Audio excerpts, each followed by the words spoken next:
Let's talk about the 7 warning signs that you may have parasites. You probably already have parasites. The good news is they're not bothering you. They haven't turned into some disease. The first sickness fatigue. Number two, a rash. And this ice because of your immune system reacting. Because when a parasite invades the barrier in your gut, for example, and gets in your blood, you can have an immune reaction that shows up in your skin. Number three, weight loss with no reason for losing weight. Wait, you're not. An exercise program, you haven't changed your diet. The parasite is eating a lot off your nutrition. It's living in your small intestine. It's thriving. You might start developing nutritional deficiencies. Number four is bloating because there's a parasite in your gut and it's creating an immune reaction. Number five, teeth grinding. Do you grind your teeth a lot at night? Think parasite. Number six, itching, especially in your private parts like anal. Itching. And number seven, anxiety. And so when you have an imbalance of microorganisms, a parasite that's going to affect your head, and that could be related to a brain fog. As well, there's an interesting theory. It's called the Red Queen hypothesis, where you have the host and a parasite that is co-evolving, existing together, competing for resources. Each side develops new strategies.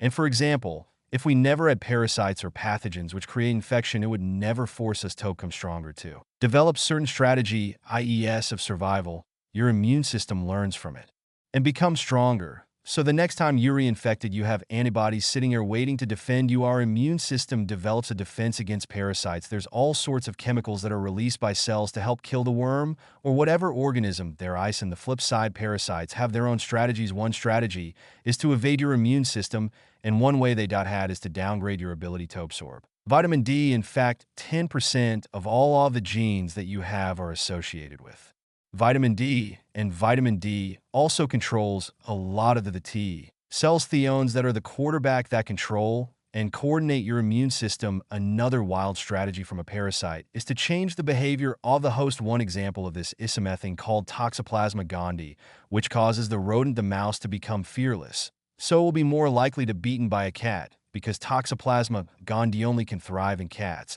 but somehow they have to alter the behavior to be able to survive. Another strategy that parasites use is to take a certain protein and cover themselves to evade the immune system, and because this protein mimics something in your body or something that's benign. Another strategy is to able to go dormant and wait until you're old, you're stressed out, until the immune system is weak, and then they can kick in and actually come out and start surviving better because they can't survive if your immune system is really strong. And so some microorganisms can change its relationship and become parasitic if the environment changes in your body. Let's take, for example, E. coli in the large intestine. E. coli lives in a friendly manner, but when that E. coli goes up into a small intestine, and in that environment, that E. coli becomes parasitic. Another microbe that can become a parasite is pylori. Most ulcers come from H. pylori, and one survival mechanism that this H. pylori does is they release something that alkalizes the stomach because they can survive better. Their snot, as much acid. You can even get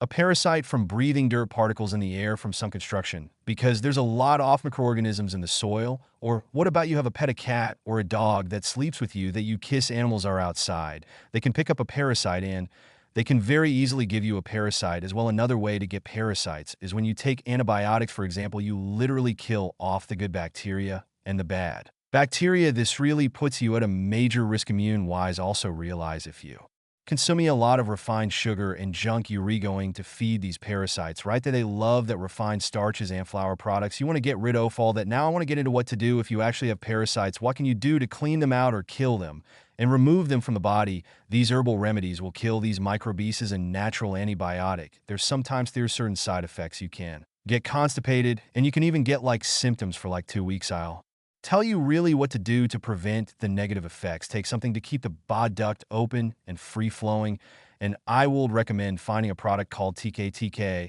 is a type of bile salt that helps open up the flow of sludge through the bile. Do itself. I would take TK for 2 days, and you want to take it on an empty stomach. Take 2 in the morning, 2 in the afternoon.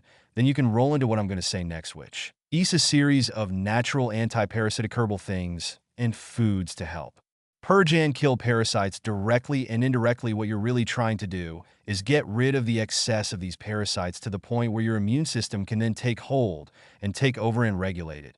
So there's not this overwhelming infection. I don't think there's going to ever be a point where there's 0 parasites in your body. But if your immune system is strong, you're totally fine. The 2 remedies called wormwood extract and clove are really good at killing parasitic eggs. You don't need to Take a lot of this. You usually see directions on the label. Just follow what those directions are. And I recommend taking these remedies with a meal. I mean, you're not creating a toxic effect in your body.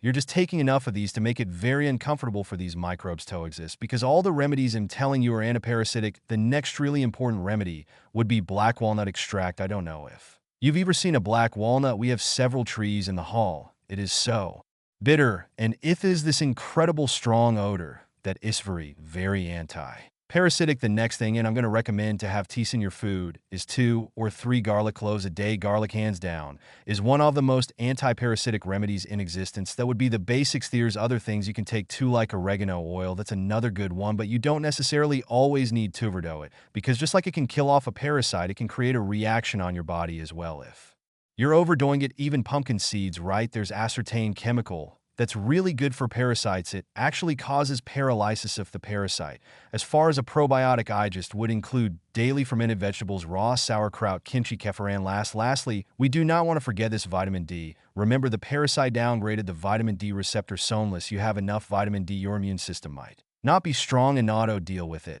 And I would take no less than 20,000 IUs, but I'd probably take 30 or maybe even 40,000. I use a vitamin D3 to really make sure that it works. You want to take the magnesium and zinc with vitamin D. Thanks for watching. And if you haven't seen my video on TK, it does a lot. You should check this out. I put that video up right here.